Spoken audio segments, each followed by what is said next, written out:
तो देखिए यहाँ पे अगर फर्स्ट क्वेश्चन की बात करते हैं, 4 पार्ट में दिया गया है क्वेश्चन। पहले क्या था, एक सिंगल लाइन में होता था, इस तरह से आपको दिया जाता था। अब है कि एक नया पैटर्न लागू किया गया, आपको 4 पार्ट में इस तरह से करके दे जाएंगे क्वेश्चन को, एरर को इसी तरह से आपको दिया जाएगा, ठीक है। तो यहाँ पे फर्स्ट है she had been told by many people. पहला ए में है कि किस पार्ट में एरर है आपको बताना है। She had been told by many people that her shiny blonde hair and blue eye made her stand up in a crowd. अब देखिएगा, चूँकि यहाँ पे हैड से पता चल रहा है कि ये पास्ट का ये सेंटेंस है, ठीक है, ये पास्ट का सेंटेंस है, पास्ट परफेक्ट का सेंटेंस है। और यहाँ भी आप देख रहे हैं कि पास्ट की ही बात की गई है। और ये आपका जो कंजंक्शन है दैट है, कनेक्ट जो कर रहा है पहला क्लॉज को और दूसरे क्लॉज को जो कनेक्ट कर रहा है। तो पहला क्लॉज में आपका जो यहाँ पे पास्ट में है, तो सेकंड पार्ट भी आपका पास्ट में है। क्लियर, यहाँ तक कोई दिक्कत नहीं है आपको कि दैट से जुड़ा हुआ जो सेंटेंस है फर्स्ट क्लॉज आपका पास्ट में है, तो सेकंड क्लॉज भी यहाँ पे पास्ट में है। अब यहाँ पे किस पार्ट में एरर हो सकता है, तो आपको हमेशा एरर आर्टिकल बेस्ड हो सकते हैं, वर्ब बेस्ड हो सकते हैं, ठीक, प्रीपोजिशन बेस्ड हो सकते हैं, नाउन बेस्ड हो सकते हैं, मीन्स की पार्ट ऑफ स्पीच बेस्ड हो सकते हैं, सब्जेक्ट वर्ब एग्रीमेंट्स बेस्ड हो सकते हैं, डायरेक्ट स्पीच से रिलेटेड हो सकते हैं, क्वेश्चन टैग से रिलेटेड एरर हो सकते हैं, कभी कभी वर्ड से रिलेटेड भी एरर होते हैं। जब इन सब चीज़ को देख ले भाई, सेंटेंस तो बिल्कुल सही है, कनेक्टिविटी भी बिल्कुल सही। अब यहाँ पे आपको एक ध्यान रखना होगा, कभी कभी आपको फ्रेजल वर्ब पे भी ध्यान रखना होगा, ठीक है, फ्रेजल, ठीक है, फ्रेजल वर्ब पर भी ध्यान रखना होगा। तो फ्रेजल वर्ब में भी आते हैं कि भाई फ्रेजल वर्ब में ध्यान क्या रखने वाला बात होगा, तो फ्रेजल वर्ब में ध्यान रखना होगा। यहाँ पे एक वर्ड यहाँ आपको दिख रहा है स्टैंड अप, ठीक है। अब यहाँ पे स्टैंड अप का मतलब जान लीजिए क्या होता है। अब यहाँ पे स्टैंड अप का पहले मतलब अगर जान लीजिएगा तो आप खुद ही इसको एलिमिनेट कर दीजिएगा। स्टैंड अप का मतलब होता है सपोर्ट करना। क्या करना, सपोर्ट करना, ठीक है, सपोर्ट करना या फिर सहमत होना, सहमत होना। अब अगर सेंटेंस की बात पढ़ा जाए कि she had been told by many people that her shiny blonde hair and blue eye made her stand up in a crowd. अब ऐसा नहीं है भाई कि यहाँ पे स्टैंड अप की बात की है उस भीड़ में, उसके लिए वो कुछ सहमति की बात नहीं की जा रही है, ठीक है। यहाँ पे स्टैंड अप की जगह पे क्या होना चाहिए, स्टैंड आउट होना चाहिए, स्टैंड आउट, जिसका मतलब क्या होता है, आकर्षक दिखना, आकर्षक दिखाना, ठीक है, आकर्षक दिखाना, टू बी नोटिसेबली बेटर, ठीक, टू बी नोटिसेबली बेटर। तो यहाँ पे आपको सी वाले पार्ट में एरर है, ठीक है। स्टैंड अप की जगह पे क्या होना चाहिए, स्टैंड आउट। और हाँ, आप स्टैंड अप का मतलब भी नोट कर लीजिएगा, क्योंकि कई बार स्टैंड अप का भी मतलब आता है फ्रेजल वर्ब से रिलेटेड चीज़ें। तो स्टैंड अप का मतलब होता है टू सपोर्ट या सहमत करना, सहमत होना। स्टैंड आउट का मतलब आकर्षक दिखाना, टू बी नोटिसेबली बेटर, ठीक है, नोटिसेबली बेटर, ठीक, टू बी नोट कर लीजिएगा, टू बी नोटिसेबली बेटर, ठीक है, बेटर। चलिए ये हो गया यहाँ पे। अब आते हैं नेक्स्ट क्वेश्चन पे। नेक्स्ट क्वेश्चन है कि Patrick reached into the pocket of his trouser, ठीक है। यहाँ पे एंड से यहाँ पे कंजंक्शन जो जुड़ा हुआ है, एंड से पहले भी यहाँ पे देख लीजिए पास्ट में है, एंड पुल्ड आउट, ठीक है, पास्ट में। ये भी सही है कि एंड से जुड़ा कंजंक्शन से पहले वाला क्लॉज आपका पास्ट में, सेकंड क्लॉज भी पास्ट में है। पुल्ड आउट 25 रुपीज़ और नो एरर। एक मुझे यहाँ पे वर्ड दिखा ट्राउज़र। देखिए ट्राउज़र जो होता है हमेशा ऐसे वर्ड पेयर में होते हैं, क्या होते हैं, पेयर में होते हैं। और जब ऐसे वर्ड जो पेयर में होते हैं ना, हमेशा क्या होते हैं, वो हमेशा प्लोरल में होते हैं। आपको इसमें क्या करना होगा, एस लगाना होगा, ठीक है, तब जाके यहाँ पे सही होगा। तो आपका बी पार्ट में एरर है, ठीक है, बी वाले पार्ट में एरर है। कभी भी आप ट्राउज़र को ट्राउज़र नहीं लिखेंगे, क्योंकि ये हमेशा पेयर में होता है, हमेशा ट्राउजर्स लिखना होगा। क्लियर, हमेशा ट्राउजर्स लिखना होगा। अब आते हैं नेक्स्ट क्वेश्चन पे। नेक्स्ट क्वेश्चन है thank you god your family and you are safe. Thank god you your family and you. अब देखिए आपको यहाँ पे एक रूल आपको बताता हूँ, 231 रूल। 231 रूल क्या होता है, इस 2 का मतलब होता है सेकंड पर्सन, 3 का मतलब होता है थर्ड पर्सन, और ये इसका मतलब होता है फर्स्ट पर्सन। ठीक है, तो कुछ इसी सेंटेंस जब भी कनेक्ट होगा इसी बेस पे यहाँ पे कनेक्ट होगा कि थैंक यू, यहाँ पे जो थैंक्स गॉड लिखा हुआ है, आपको क्या करना होगा, पहले सेकंड पर्सन को लाना होगा, फिर आपको ये थर्ड पर्सन को लाना होगा। मीन्स कि करना क्या होगा आपको इसमें, तो सबसे पहले मैं बता दूं कि ये बी वाले पार्ट में एरर है, आपको क्या लिखना होगा, thanks god you and your family होगा। ठीक है, योर फैमिली होगा, है ना। तो thanks god your family and you are safe, clear, thanks god you and your family are safe होगा। आते हैं नेक्स्ट क्वेश्चन पे। नेक्स्ट क्वेश्चन यहाँ पे क्या है, द पैसेंजर्स वर, ठीक है भाई, पैसेंजर प्लोरल, यहाँ पे प्लोरल के लिए प्लोरल का यूज़ किया गया, were ask to carefully get down off the train.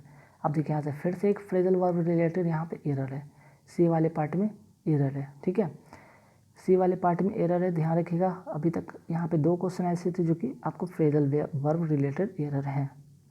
तो देखिए यहाँ पे गेट डाउन ऑफ की बात यहाँ पे की जा रही है, यहाँ पे गेट डाउन ऑफ नहीं होगा बल्कि गेट डाउन फ्रॉम होगा। ठीक है, गेट डाउन फ्रॉम मतलब होता है क्या, इसका मतलब किसी वाहन से नीचे उतरना। ठीक है, गेट डाउन फ्रॉम किसी वाहन से नीचे उतरना, तो ठीक है ना। यहाँ पर ट्रेन दिख रहा है कि भाई ट्रेन क्या है कि वाहन है।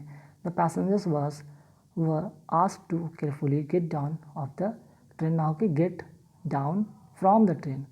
ठीक है, पैसेंजर को कहा गया भाई ट्रेन से क्या करना है, उतरना है, लेकिन केयरफुली, क्लियर। तो आपका सी पार्ट में एरर है। ठीक, वैसे गेट ऑफ का भी मतलब होता है, नोट करना चाहे तो नोट कर ले। ठीक है, गेट ऑफ का मतलब होता है क्या भाई, काम से आधिकारिक छुट्टी मिलना। ठीक है, आधिकारिक तौर पे छुट्टी मिलना कह सकते हैं, आधिकारिक तौर से छुट्टी मिलना। ठीक है, नोट कर लीजिएगा, क्लियर। चलिए अब आते हैं नेक्स्ट क्वेश्चन पे, क्वेश्चन नंबर 5 पे, unless you receive the money order, ठीक है, you will not able to pay your rent. तो देखिए अनलेस के क्या है, अनलेस के साथ तो कभी नेगेटिव तो मीन्स कि होता नहीं है, तो ठीक है, पहले वाले सेंटेंस में अनलेस के साथ नेगेटिव है नहीं। सेकंड क्लॉज जो है कि you will not able to you will not able to you will not be able to pay your rent, है ना। तो ध्यान रखिएगा यहाँ पे अगर जब कंडीशनल की बात होती है, कंडीशनल सेंटेंस की बात होती है, याद रखिए, तो कंडीशनल सेंटेंस में ये होता है अगर आपका पहला क्लॉज अगर प्रेजेंट इंडेफिनिट में है तो सेकंड क्लॉज क्या होता है, फ्यूचर में होता है। तो ठीक है, पहला क्लॉज आपका प्रेजेंट इंडेफिनिट में है, ठीक है, तो सेकंड ऑटोमेटिक यहाँ पे फ्यूचर यहाँ पे है, फ्यूचर टेंस में है ना, यहाँ पे आपका फ्यूचर टेंस में है। ठीक है, आप फ्यूचर इंडेफिनिट कीजिए। और अनलेस के साथ कभी भी नेगेटिव आता नहीं, ऐसा नहीं कि अनलेस यू डोंट कर देंगे, तो अनलेस यू डोंट करने से ही इस सेंटेंस में डोंट नहीं होना चाहिए, क्योंकि अनलेस ऑलरेडी नेगेटिव बताते हैं। अनलेस अपने आप में क्या है, एक नेगेटिव है, और नेगेटिव के साथ नेगेटिव पता नहीं है, तो ये सेंटेंस हो बिल्कुल सही है, और ये भी सही है। टू पे योर रेंट भी सही है, you will not able to pay your rent. तो कुल मिलाकर आपका डी नंबर ऑप्शन होगा, मीन्स कि नो एरर, है ना। अब आते हैं नेक्स्ट क्वेश्चन पे, we usually have to lunch at 12, we usually have the lunch at 12। अब देखिए we यहाँ पे यहाँ पे क्या है, अगर प्रोनाउन की हम बात करते हैं तो एक होता है पॉजिटिव केस, ठीक है, नॉमिनेटिव केस होता है, पॉजिटिव केस होता है, इस बात पे आप ध्यान रखिएगा। तो अगर हम यहाँ पे बात करें पॉजिटिव केस की बात करें, ठीक है, या नॉमिनेटिव केस की यहाँ पे बात करते हैं, चीज़ें क्या समझने वाली यहाँ पे बात होगा, ये ध्यान रखिएगा। तो देखिए आपको यहाँ पे ये है आपका नॉमिनेटिव केस, ठीक है, वी आपका होगी नॉमिनेटिव केस। फिर आपका पॉजिटिव केस होता है जिसमें आवर होता है, ठीक है, पॉजिटिव केस में क्या होता है, आवर होता है और आवर्स होता है ना। तो ये पॉजिटिव केस में 2 पार्ट में बट गए, और एक होता है ऑब्जेक्टिव केस जिसमें ऑब्जेक्टिव केस में क्या होगा, वी का अस। ये आपका होता है पॉजिटिव केस में, ये पॉजिटिव एडजेक्टिव हो जाता है और ये आपका हो जाता है पॉजिटिव प्रोनाउन। ठीक है, अब इस सेंटेंस में देखिए कि वी यूजुअली हैव के बाद यहाँ पे सी वाले पार्ट में क्या होना चाहिए, ये वाले पार्ट में आपको यहाँ पे क्या लगाना होगा, आवर लगाना होगा, है ना। क्या लगाना होगा, आवर लगाना होगा। ठीक है, वी यूजुअली हैव द नहीं लगाना होगा, द लंच नहीं। ठीक है, वी यूजुअली हैव यहाँ पे पॉजिटिव एडजेक्टिव लगाना होगा। ठीक है, वी के लिए पॉजिटिव एडजेक्टिव पॉजिटिव एडजेक्टिव लगाना होगा, क्योंकि यहाँ पे पोजीशन की बात बताई जा रही है कि हम लोग हैं हमेशा क्या करते हैं, लंच को जो करते हैं भाई हमेशा क्या करते हैं 12 के साथ, मीन्स कि 12 आवर मीन्स कि दोपहर में करते हैं। ठीक है, तो यहाँ पे क्या आ गया कि वी यूजुअली हैव, और हैव अगर बात की जाए किसका लंच, भाई तो खुद का तो लंच होगा ना, खुद की लंच ही हम लोग हमेशा करेंगे। वो द लंच की बात नहीं हो रहा है, यहाँ पे आर्टिकल लगाकर द यहाँ पे गलत किया गया है। द की जगह पे आपको क्या लगाना होगा, आवर करना होगा। ठीक है, तो सी वाले पार्ट में एरर है, नोट कर लीजिएगा। We usually have our lunch at 12। यहाँ पे पोजीशन दिखाने की बात कहा गया, यहाँ पे पोजीशन दिखाया जा रहा है। ठीक है, कि भाई हम अपना जो खाना हम लोग हमेशा जो 12 आवर पे खाते हैं अक्सर उसी टाइम पे खाते हैं। द यहाँ पे लगाने, द लंच कहने की ज़रूरत नहीं बल्कि आर लंच होगा। अब नेक्स्ट यहाँ पे क्वेश्चन है, please tell to me the story. पहले तो याद रखिएगा से टू इक्वल टू होता है टेल। अब यहाँ पे देख लीजिए टेल टू नहीं होगा। ठीक है, टेल टू यहाँ पे नहीं होगा, बी वाले पार्ट में एरर है। आपको क्या करना होगा, या तो प्लीज़ से टू करना होगा या फिर आपको टेल लिखना होगा, दोनों में से कोई एक यहाँ पे यूज़ करना होगा, तब जाके आपका सेंटेंस सही होगा। Please tell me the story या please say to me the story. Clear भाई। नेक्स्ट क्वेश्चन है कि he is not as stronger as his brother, है ना। तो ये क्वेश्चन काफ़ी इंपॉर्टेंट है, वेरी वेरी इंपॉर्टेंट क्वेश्चन में से एक है। ठीक है, इसका रूल भी जानना आपको ज़रूरी होगा। देखिए सबसे पहले आप अगर इसको समझ लेते हैं तो आप इसमें फाइंड आउट कर लेंगे भाई एरर कहाँ पे। देखिए सो एक एज होता है, ठीक है, एक होता है एज डॉट डॉट एज का कंजंक्शन होता है, कनेक्टिविटी होती है। ये आपका निगेटिव में होता है सिर्फ यूज, ठीक है, और ये आपका निगेटिव एंड पॉजिटिव दोनों में यूज़ होता है। ठीक है, ये आपका सिर्फ और सिर्फ नेगेटिव में यूज़ होता है और ये आपका निगेटिव एंड पॉजिटिव दोनों में होता है। एक चीज़ हो गया। दूसरा चीज़ कि ये हमेशा पॉजिटिव डिग्री में होता है, पॉजिटिव ये डिग्री में होता है। तो पहला चीज़ तो यहाँ पे आपको समझ में आ गया। सेकंड चीज़ कि ये पॉजिटिव डिग्री में होगा। ठीक है, यहाँ पे आपने देख रहा है कि एज है, तो अभी हमने आपको क्या बताया, ये तो नेगेटिव में भी हो सकता है पॉजिटिव में भी हो सकता है। तो ठीक है ना, यहाँ पे नेगेटिव है, सही है।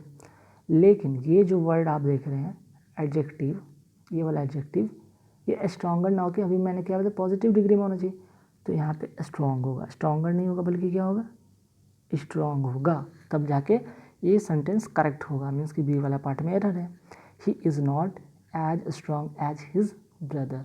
क्लियर। और देखिए ये क्वेश्चन काफ़ी इंपॉर्टेंट, नोट कर लीजिएगा, वेरी वेरी इंपॉर्टेंट क्वेश्चन में से एक है। अब आते हैं नेक्स्ट क्वेश्चन। नेक्स्ट क्वेश्चन क्या है भाई, ध्यान दीजिएगा। 9th वाले में, one of the girls in my class have a car.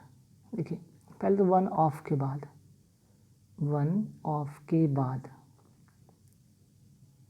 Noun क्या होता है, नाउन प्लूरल होता है। ठीक है, एक तो पहला चीज़ हो गया। दूसरा चीज़ होता है भाई कि वर्ब क्या होता है, हमेशा सिंगुलर होता है।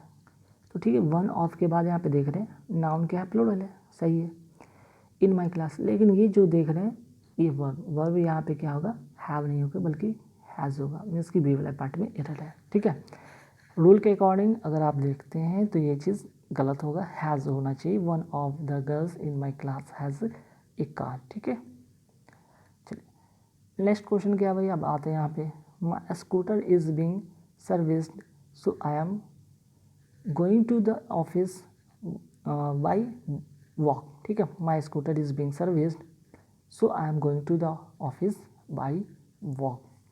ठीक है भाई, अब यहाँ पे बात हो रही है कि मेरा जो स्कूटर है वो सर्विस के लिए गया हुआ है, इसलिए क्या है कि मैं ऑफिस जाता हूँ कैसे जाता हूँ भाई, वॉक से जाता हूँ। तो अगर वॉक आप यूज़ करते हैं तो वाई का यूज़ करते हैं तो गलत है। ठीक है, इसके साथ जो प्रीपोजिशन होगा आपको ऑन वॉक की जगह पे ऑन, बाय वॉक की जगह पे ऑन फुट करना होगा। ठीक है, ऑन फुट करना होगा। ठीक, so I am going to the office on foot या फिर वॉकिंग। ठीक है, दोनों में से कोई एक का यूज़ यहाँ पे करना होगा। चलिए, ये हो गया एरर वाला पार्ट। अब आते हैं यहाँ पे फिलर वाले पार्ट आते हैं।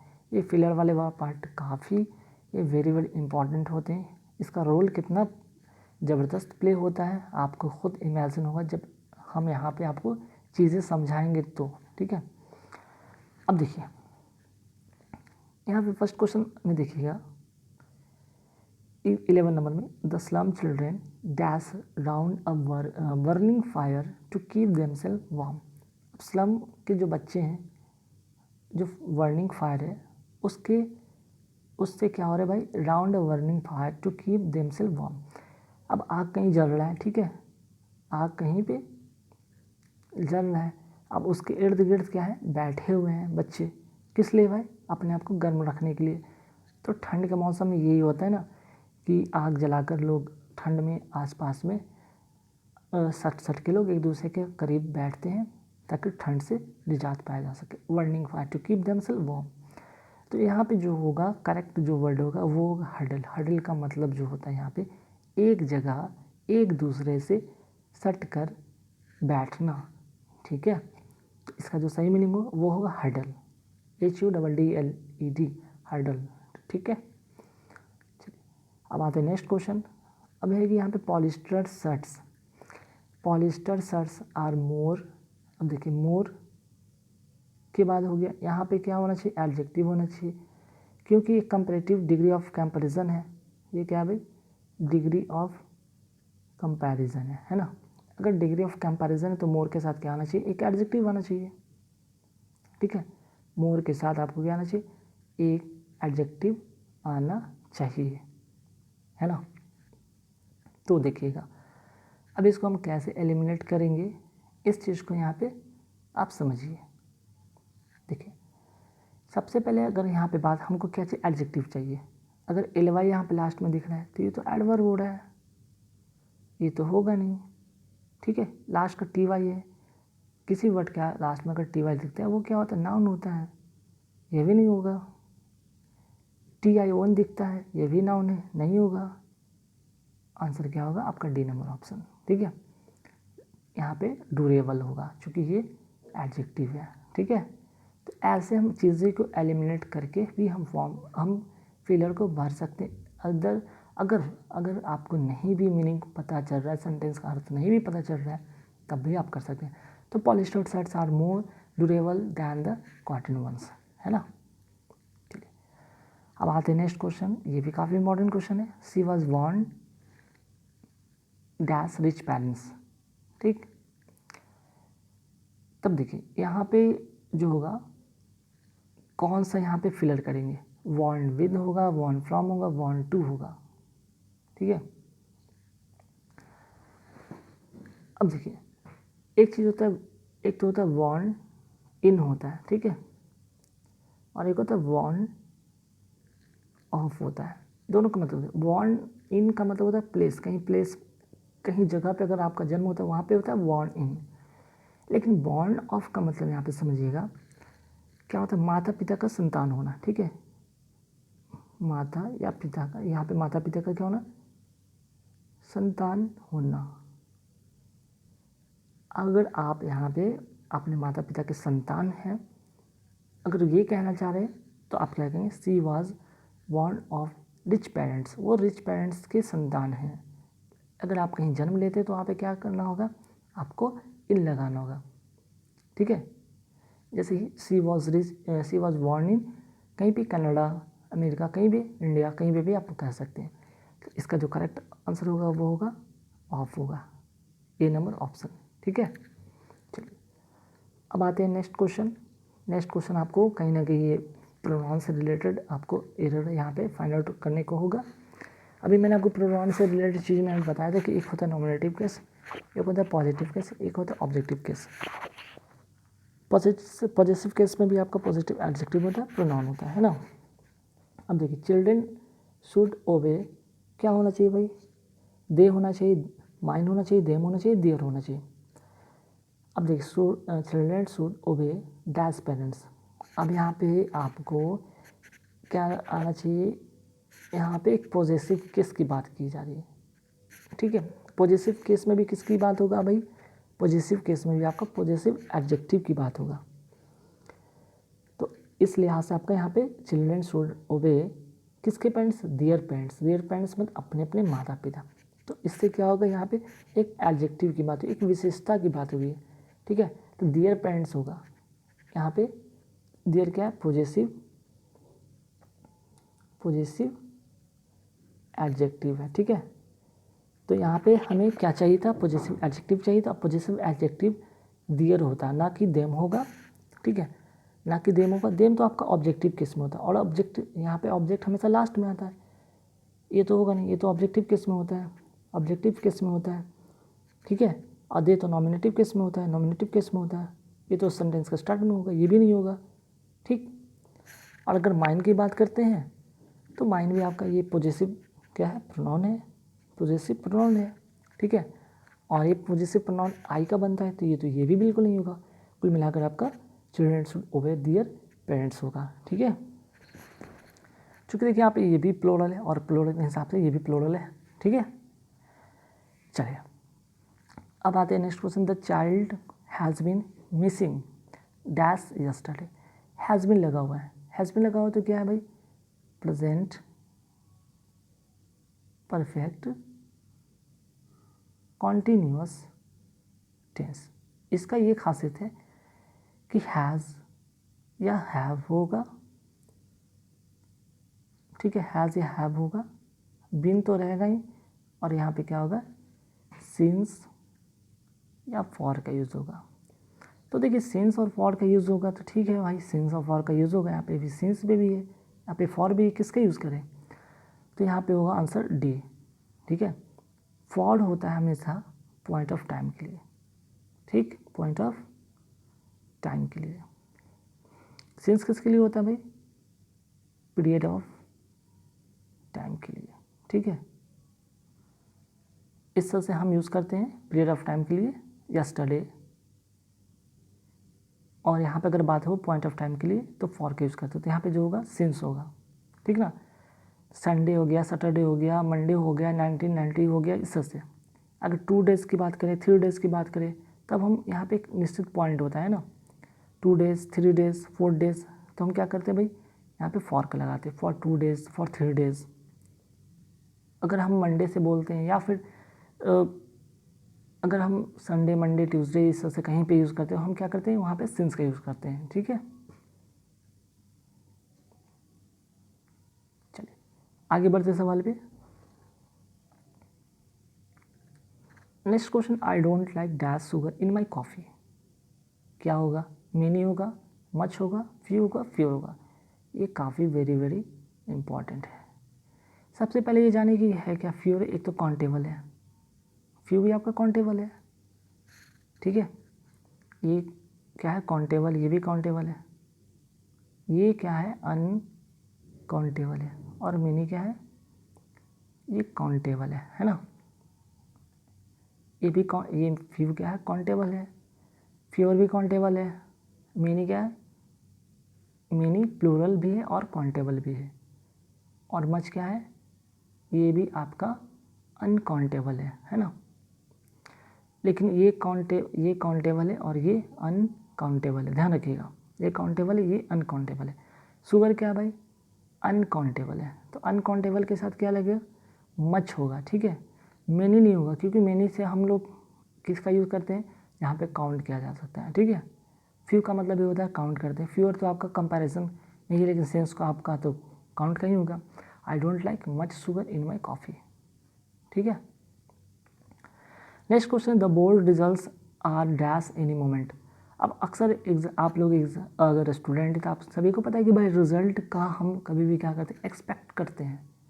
रिज़ल्ट कभी लॉन्च नहीं होता है, ठीक है, या कंपाइल या टैबलेट नहीं होता, बल्कि एक्सपेक्टेड की बात होती है कि भाई अब संभावना है कि कभी भी रिज़ल्ट डिक्लेयर हो जाएगा, ठीक है। चलिए नेक्स्ट क्वेश्चन है कि that there was no trace dash fingerprints. अब देखिए इसमें करेक्ट प्रीपोजिशन आपको बताना है, तो ट्रेस के साथ याद रखिएगा हम क्या यूज़ करते हैं, ऑफ प्रीपोजिशन का यूज़ करते हैं। सी नंबर ऑप्शन होगा। ट्रेस ऑफ किसी चीज़ का जो भी हो पता करना। There was no trace of fingerprints, means के फिंगरप्रिंट्स का कुछ भी पता नहीं चल पाया था, है ना। अब आते हैं, अब इस वाले फिलर में क्या होगा, when ever you dash in town call मी। अब इससे क्या पता चलता है भाई, एक तो सबसे पहले बताओ यू के साथ लगता क्या है, इस तो लगता नहीं, एम लगता नहीं, दोनों एलिमिनेट हो गया। अब या तो आर होगा या तो वर होगा। अब यहाँ पे बात कर रहा है, अगर सेंटेंस को ध्यान देते हैं कि when ever you dash in town call मी, जब तुम शहर में होगे तब कॉल करें, मतलब प्रेजेंट की बात कहा जा रहा है। जब तुम प्रेजेंट की यहाँ पे बात हो रही है कि भाई जब होगे तभी तो करेंगे, तो प्रेजेंट की बात हो रही है, पास्ट की बात नहीं है कि भाई जब थे तब नहीं, जब होगे तभी तो करोगे ना, तो प्रेजेंट की बात है। तो प्रेजेंट के लिए हम क्या यूज़ करते हैं, आर का यूज़ करते हैं। तो ए नंबर यहाँ पे ऑप्शन होगा। आते हैं next question, he dash several museums in Delhi. अब बताओ कि कोई भी म्यूज़ियम का क्या करता है, कई सारे म्यूज़ियम हैं दिल्ली में, तो कोई क्या करेगा भाई, लेफ्ट ऐड नहीं करेगा, ना मूव्ड ऐड करेगा, ना वेंट फॉरवर्ड करेगा, बल्कि विजिटेड नहीं करेगा। भाई म्यूज़ियम में क्या करते हैं, विजिट करने लोग करते, विजिटिंग तो करते हैं ना जाकर। चलिए एक हो गया। अब आते हैं यहाँ पे साइनो की बात हो रही है। बेस्ट एक्सप्रेस मीन्स साइनो या सिनोनिम जिसको कहते हैं समानार्थी वर्ड, है ना। इस पे आते हैं, तो ऐसे क्वेश्चन को हम क्या करेंगे, पहले तो देखो ऐसे क्वेश्चन के लिए आपको वर्ड पावर पे अच्छी पकड़ होना चाहिए, ठीक है। अब देखो यहाँ पे एक चीज़ यहाँ पे सुधारना, क्लैम लिखा गया, यहाँ पे काल्म होगा, काम होगा, ठीक है। काम मतलब शांत होता है। पहले यहाँ पे फ्यूरियस है, फ्यूरियस का मतलब जो होता है यहाँ पे क्या होता है, फ्यूरियस मतलब क्रोधित होता है, ठीक है। फ्यूरियस का जो मतलब होता है वो होता है क्रोधित, ठीक है। अगर फ्यूरियस का मतलब क्रोधित होता है, क्रोधित, गुस्सा से भरा भरा, एक तो ये नेगेटिव वर्ड हो गया, सबसे पहले जान लीजिए। स्माइल ये पॉजिटिव वर्ड है, होगा नहीं। काल में आपका पॉजिटिव वर्ड है, होगा नहीं। अब एंग्री होगा या डिस्परेट होगा, ये नेगेटिव दोनों वर्ड है ना। अब इनमें से दोनों में से कौन होगा, तो एंग्री होगा, ठीक है, क्योंकि फ्यूरियस या एंग्री का मतलब दोनों सेम ही होता है, क्रोधित होना, गुस्सा नहीं। लेकिन डिस्परेट जो होता है यहाँ पर, डिस्परेट मतलब बेचैनी होता है, ये अलग तरह का चीज़ हो गया। ये गुस्से की बात नहीं, खुद से बेचैनी की बात है, कोई बेचैन है किसी चीज़ को लेकर, बेचैनी होता है, ठीक। तो आप ऐसे भी कर सकते हैं कि पॉजिटिव नेगेटिव किससे भी एलिमिनेट, कम से कम आपको दो तो ऑप्शन एलिमिनेट हो गया ना, ये दोनों ऑप्शन एलिमिनेट को। तो अब इन दोनों में से अगर, ठीक है, अगर आपको नहीं भी आता, कभी कभी क्या कर सकते हो, तुक्का भी तो कर सकते हैं ना, तुक्का तो खेलना पड़ेगा ना। अगर तुक्का सही हो गया तो नंबर दे जाएंगे कम से कम। ये दोनों में से तुक्का, तो चार में से तुक्का लगाना मुश्किल हो सकता है, गेस करना मुश्किल हो सकता है, लेकिन दो में से गेस करना काफ़ी ईजी होता है। अगर आपके वर्ड पावर अच्छे तो फिर तो मुश्किल ही नहीं है ना। अब आते हैं मैनर्स पर आते हैं, ठीक है। मैनेज का मतलब होता है, एक वर्ड सिंपल है, मैनेज का मतलब कंट्रोल करना, ठीक है। सी नंबर ऑप्शन होगा, इसमें कोई खास लेंदी चीज़ नहीं है, ठीक है। अब आते हैं नेक्स्ट, ये क्वेश्चन थोड़ा इंपॉर्टेंट हो सकता है कि कन्वर्जन का मतलब क्या होगा। कन्वर्जन का मतलब होता है फिट होता है, ठीक है, मीन्स कि दौरा पड़ना, दौरा पड़ना। तो अक्सर ये होता है क्या है कि एक तरह का कह सकते हैं, डिजीज़ कह सकते हैं एक तरह का, ठीक है। अक्सर किसी को गर्मी के दिन में काफ़ी गर्मी होती है, तो उनको क्या होता है, फिट आ जाते हैं, चक्कर खा के लोग गिर जाते हैं, है ना। चक्कर खाकर गिर पड़ना, ठीक है। तो इसको कहते हैं दौरा पड़ना या फिट करना, फिट आना। आंसर होगा सी नंबर ऑप्शन, ठीक है, क्लियर। इसका मतलब ये होगा फिट। अच्छा, यहाँ पे कॉन्ट्रैप्शन और या कीज़ है, तो कीज़ का मतलब क्या होता है, रोकना होता है, कीज़ का मतलब रोकना, और कॉन्ट्रैप्शन का मतलब होता है मशीनरी या मशीन से संबंधित, ठीक है। चलिए अब आते हैं यहाँ पे जो नेक्स्ट है यहाँ पे अपोजिट मीनिंग, ठीक है, जिसको कहेंगे एंटोनिम की बात करते हैं। आइए एंटोनिम भी देख लेते हैं क्या क्या होता है भाई। एंटोनिम जस्ट का मतलब होता है खुशी या उत्साह के सेंस में होता है, ठीक है। तो देखिए ये पॉजिटिव सेंस है। गस्टो का मतलब ये भी होता है, इसका मतलब भी उत्साह होता है, ये भी पॉजिटिव है। जिल का मतलब भी उत्साह होता है। अब हो गए एन हैप्पीनेस और डिस जो होगा या डिसइंक्लिनेशन होगा। अब इन दोनों में से कौन सा होगा? तो ये तो होगा नहीं भाई, ये तो होगा नहीं। इसका मतलब तो उत्साह होता है ना, उत्साह होता है। तो इसका सही जो मीनिंग जो होगा वो क्या होगा? आप किसी चीज़ से बहुत उत्साहित हैं। उत्साहित कब होता है? उत्साहित कब लोग होते हैं? जब उसमें रुचि होता है, तभी लोग उस चीज़ को लेके उत्साहित होते हैं। तो आंसर जो होगा आपका इसका 24 का वो होगा डी नंबर। इसका मतलब होता है अरुचि, आपको उसमें रुचि नहीं है, इच्छा नहीं है, उत्साह नहीं है, ठीक है। अरुचि जिसमें कि आपको इच्छा नहीं है, ठीक है। अनहैप्पीनेस नहीं होगा, हैप्पीनेस अलग चीज़ होगी, ठीक है। चलो नेक्स्ट है बर्थ। बर्थ का मतलब यहाँ पे क्या होगा? बर्थ का मतलब सभी को पता है भाई, बर्थ का मतलब जन्म लेना, तो डेथ का मतलब मृत्यु होगा। सिंपल सी बात है, ठीक है। और रिसरेक्शन का मतलब यहाँ पे अगर जाना चाहें तो नोट कर सकते हैं, पुनर्जीवन होता है, पुनर्जीवन, ठीक है। अब आते हैं नेक्स्ट 26 पे। 26 का क्या होगा भाई? कंजिक्यूटिव। कंजिक्यूटिव का मतलब होता है लगातार, कंटिन्यू होता है, जिसका मतलब कहते हैं। तो इसका जो अपोजिट होगा वो क्या होगा? डिसकंटिन्यूअस, ठीक है, डिसकंटिन्यूअस इसका होगा। चलिए अब आते हैं हम लोग इडियम फ्रेज पर आते हैं, काफ़ी इंपॉर्टेंट, वेरी वेरी इंपॉर्टेंट। ये भी कई बार एग्जाम में ये पूछे जाते हैं। अब देखिए क्वेश्चन ये है कि ही turn a deaf year, turn a deaf year, ये अपने आप में क्या, एक इसका मीनिंग आपको बताना है, जो अंडरलाइन किया गया इसका अर्थ बताना है। He turn a deaf ear to my advice. तो टर्न अ डीफ ईयर का मतलब क्या होता है कि इग्नोर करना, ठीक है। इसका मतलब क्या होता है? इग्नोर करना। ऐसा नहीं कि आप ध्यान नहीं दे रहे, आप सुन रहे हैं, चीज़ों को आप सुन रहे हैं लेकिन इग्नोर कर रहे हैं। तो जो इसका जो सही होगा, करेक्ट जो आंसर होगा 27 का, वो होगा आपका बी, डिसरिगार्डेड, ठीक है। ऐसा नहीं कि डिड नॉट हियर, नहीं, आप कहीं किसी दूसरे जगह से कोई साउंड आ रहा है उसको सुन रहे हैं, ऐसा नहीं है। वहाँ पे हियर की बात नहीं, बल्कि इग्नोर की बात। और इग्नोर करना मतलब डिसरिगार्डेड करना, ठीक है। ही डिसरिगार्डेड टू माई एडवाइस। तो आप ऐसे कैसे D turn a deaf ear का मतलब होता है इग्नोर करना, ठीक है। अब आते हैं नेक्स्ट क्वेश्चन, काफ़ी ये भी इंपॉर्टेंट है। The plane took off at 16 hours. Took off मतलब टुक ऑफ या टेक ऑफ होना मतलब कि क्या है? ज़मीन को छोड़ देना और हवा में उड़ जाना, यही तो होगा ना। लेफ्ट द ग्राउंड होगा, ठीक है। ब्रोक इनटू पीसेस, भाई टुकड़े टुकड़े क्यों हो जाएगा? ऐसा तो बहुत शुभ हो जाएगा। रन डाउन बोलिए या रन डाउन बोलिए। तो रन डाउन का बहुत ही कई बार ये आता है क्वेश्चन। रन डाउन का मीनिंग आप जरूर नोट कीजिए, ठीक है। रन डाउन का मतलब होता है कुचलना, कुचलना। तो वाहन से अगर बात होगा तो वहाँ पे कुचलना का सेंस होगा। और भी मीनिंग होता है इसका। रन डाउन का मतलब होता है आलोचना भी करना होता है, ठीक है।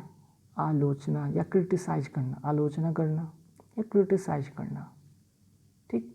या फिर कमज़ोर पड़ना भी होता है, कमज़ोर पड़ना। तो तीनों में से किसी भी चीज़ का हो सकता है। कुचलना हो सकता है, क्रिटिसाइज करना हो सकता है, कमज़ोर पड़ना हो सकता है ना। आंसर होगा बी नंबर ऑप्शन। चलिए आते 29 में देखते क्या है भाई। यहाँ पे we have gone through many hardship. तो यहाँ पे गॉन थ्रू का मतलब बताना है, ठीक है। इसके पहले वाले में हमको यहाँ पे अंडरलाइन किया होगा, टेक ऑफ मैंने बता दिया था। अब है यहाँ पे गो थ्रू या गॉन थ्रू कहेंगे, ठीक है। तो देखिए गो थ्रू या गॉन थ्रू का मतलब यहाँ पे जो होगा वो होगा किसी दौर से गुजरना, ठीक है, किसी दौर से गुजरना। अब वो हमेशा क्या होता है कि जब वर्ज कंडीशन होता है तब आदमी वो बुरी स्थिति से गुजरता है, ठीक है। तब हम क्या कहेंगे? उसको सफ़र्ड कहेंगे, ठीक है। डी नंबर ऑप्शन होगा। We have gone through many hardship, हम लोग कई सारी कठिनाइयाँ से हम लोग क्या किए, गुजर चुके हैं। We have gone through many hardship, we have suffered many hardship. ठीक, अब आते हैं नेक्स्ट क्या है, सेंटेंस इम्प्रूवमेंट है। सेंटेंस इम्प्रूवमेंट, और देखिए सेंटेंस जो इम्प्रूवमेंट की बात होती है ना, ये कहीं ना कहीं आपकी एक तरह से एरर भी आपको इसमें बन जाते हैं, है ना। रूल्स भी बहुत सारे इसमें होते हैं, तो ध्यान देने वाली बात है कि ये काफ़ी इंपॉर्टेंट क्वेश्चन हो सकता है आप सबके लिए।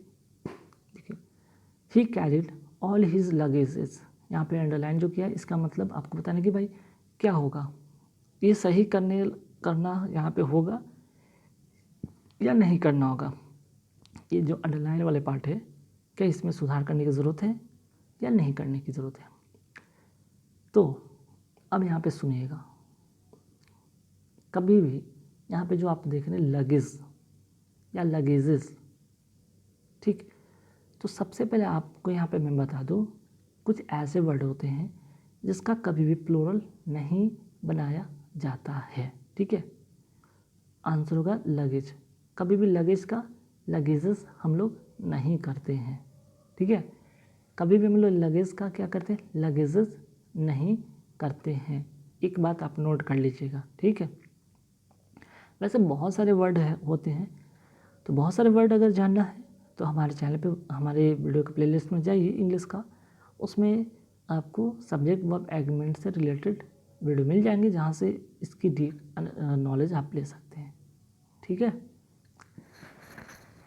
चलिए ये तो हो गया। अब आते हैं नेक्स्ट,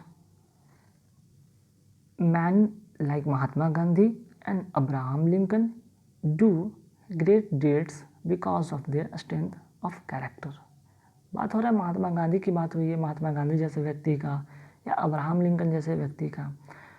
वो किस लिए भाई जाने जाते थे, स्ट्रेंथ ऑफ कैरेक्टर, अपने स्ट्रेंथ ऑफ कैरेक्टर के कारण वो क्या हुए, बहुत ही फेमस हुए अपने काम को लेकर, अपने स्ट्रेंथ ऑफ कैरेक्टर को लेकर काफ़ी फेमस हुए, है ना, काफ़ी चर्चित हैं, काफ़ी जाने जाते हैं।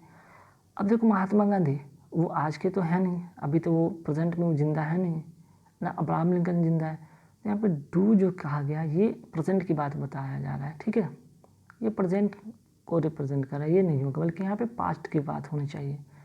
तो पास्ट के लिए हमें क्या करना होगा, डू का डिड करना होगा। तो डिड किस में है, बी नंबर ऑप्शन में, टिक करें, आंसर आपके हाथ में होगा, है ना। चलो ये तो बात हो गया। अब आते हैं 32 में, his Elder brother is looking for की जगह पे क्या होगा, लुक फॉर मतलब देखभाल भी करना होता है ना, लुक फॉर मतलब देखभाल भी करना होता है, और या फिर किसी के जैसा दिखना। तो हिज एल्डर ब्रदर इज क्या हो गया यहाँ पे, लुकिंग, यहाँ पे लुकिंग फॉर हिम होगा, या फिर यहाँ पे और क्या हो सकता है। तो यहाँ पे आपका जो होगा हिज एल्डर ब्रदर इज, चूँकि इससे आपको पता चल रहा है कि प्रेजेंट में है, तो आप यहाँ पे लुक्स लगाए कि his Elder brother is looks for him. Look for का मतलब ही होता है भाई, लुक फॉर का मतलब ही होता है देखभाल, है ना। चलिए आगे आते हैं, she is solve any sum of so far. ये वेरी वेरी इंपॉर्टेंट क्वेश्चन में से एक है, he is solve any sum so far. अब देखो यहाँ पे एक कौन सा यहाँ पे एक चीज़ है, एक कौन सा ऐसा ट्रिक है जिसको एक सेकंड में, एक झटके में देखते आप आंसर कर दोगे, है ना। इस चीज़ को यहाँ पे कैसे करेंगे, देख लो। जब यहाँ पे एक वर्ड आपको दिखा सो फार, ठीक है, आपको दिखा यहाँ पे सो फार। अब यहाँ पे क्या करो, जहाँ पे सो फार दिखे, सो फार के साथ जो होगा, इसके साथ जो वर्ब होगा, ठीक है, वो क्या होगा भाई, प्रेजेंट परफेक्ट में होगा, प्रेजेंट परफेक्ट में होगा। ठीक है, इसके साथ जो वर्ब होगा क्या होगा, प्रेजेंट परफेक्ट में होगा। तो भाई ये तो होगा नहीं, अब इन दोनों में ए होगा कि बी होगा, ये तो समस्या, ये तो होगा नहीं, है ना, ये तो एलिमिनेट हो गया। अब देखो ही के साथ क्या लगता है, ही के साथ हैज़ लगता है, तो जाहिर सी बात है कि ए नंबर ऑप्शन होगा। ठीक है, चलो 33 हो गया। अब आते हैं 34 पे।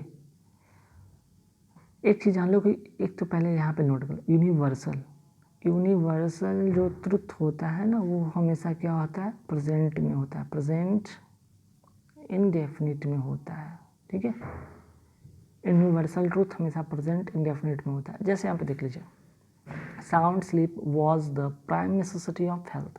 वॉज लगाया गलत, हमें क्या चाहिए, इज होना चाहिए, is the prime necessity of health. ठीक है, sound sleep is the prime necessity of the health. Clear, primary नहीं होगा बल्कि प्राइम नेसेसिटी हम लोग कहते हैं। ठीक है, प्राइम नेसेसिटी का मतलब तो सबसे महत्वपूर्ण जरूरत की चीज़ें जो होती है उसके बारे में बात हो रही है। चलिए, ये हो गया। अब आते हैं हम लोग क्या करेंगे, अब देखेंगे one word substitution. One word substitution काफ़ी इंपॉर्टेंट होता है एग्जाम पॉइंट ऑफ व्यू से। यहाँ पे क्या है, the curved path of planet. Curved path of planet, planet का जो कर्व पाथ को हम क्या कहते हैं, है ना, इसको जो कहते हैं वो, इसका आंसर होगा बी नंबर ऑप्शन, ऑर्बिट कहते हैं कर्व पाथ को। क्लियर। अब आते हैं नेक्स्ट 36 में, a remedy for all ills. सभी बीमारी से छुटकारा पाना का कोई रामबाण, जिसको हम कहते हैं रामबाण, इसलिए कहते हैं पैनेसिया। इसका आंसर होगा पैनेसिया। ठीक है, नेक्स्ट है happening once a year. Happening once a year का यहाँ पे क्या होगा 37 में, तो आंसर होगा एनुअल। ठीक है, annual, happening once a year. अब यहाँ पे एक चीज़, इसका बेनियल मतलब जान लीजिए, है ना, बेनियल का भी आप यहाँ पे इसका मीनिंग जान लीजिए कि इसका क्या होता है। ठीक, तो क्या मैं कह रहा था कि बेनियल का मतलब होता है यहाँ पे 2 साल में एक बार। ठीक है, 2 साल में एक बार, तब इसको कहते हैं बेनियल। यहाँ पे बात होता है हैपनिंग वंस इन ईयर, तो इसका तो आंसर होगा एनुअल, साल में एक बार, लेकिन 2 साल में एक बार, तो बेनियल। अच्छा, बाइसेंटेनरी का क्या होगा, बाइसेंटेनरी का होगा मीन्स कि 200वां साल, बाइसेंटेनरी। ठीक है, पहले तो सेंटेनरी का मतलब जान लीजिए, सेंटेनरी का मैं यहाँ पे नोट कर लीजिएगा, ये होगा आपका 100 वर्ष पूरे होने पर होता है। ठीक है, 100 वर्ष जब पूरे होते हैं, 100 वर्ष पूरे होने का समारोह होता है ना, कोई सेरेमनी होता है 100 वर्ष पूरे होने पर, तब होते हैं सेंटेनरी कहते हैं। लेकिन बाई सेंटेनरी, बाई आगे लग गया मीन्स कि इसका मतलब 2 का मतलब 200वां साल, जब 200वां साल होता है तब इसको कहते हैं बाई सेंटेनरी। ठीक है, ये चीज़ हो गया। चलिए, अब आते हैं नेक्स्ट पे कि वन हु डिज़ाइन बिल्डिंग। अब बिल्डिंग की डिज़ाइन कौन करता है भाई, सिंपल सा बात है, अगर आपने बचपन से पढ़ा होगा तो आर्किटेक्ट करता है भाई, बिल्डिंग बनाता है, बिल्डर तो नहीं बनाता है ना मैसन बनाता है, ना ही इंजीनियर बनाता है। ठीक है, और यहाँ पे देखते हैं next question, the life story of a person written by himself. Life story written by himself, जब खुद की जीवनी लिखा जाता है उसे कहते हैं ऑटोबायोग्राफी। ठीक है, तो आंसर होगा ए। लेकिन जब दूसरे की जीवनी लिखा जाता है, दूसरे की जीवनी लिखा जाता है तो क्या कहते हैं उसे, बायोग्राफी। कैलीग्राफी किसको कहते हैं, हस्तलिपि को, जो हाथ से लिखा जाता है ना, हस्तलिपि को। और स्टेनोग्राफी को कहते हैं आशुलिपि, आशुलिपि। ठीक है, आशुलिपि जिसे कहते हैं शॉर्ट हैंड, SHORTHAND, हैंड। ठीक, तो गाइज इस वीडियो में बस इतना ही। कैसे लगे वीडियो हमें कमेंट करके जरूर बताना। नेक्स्ट वीडियो आपको इसी से रिलेटेड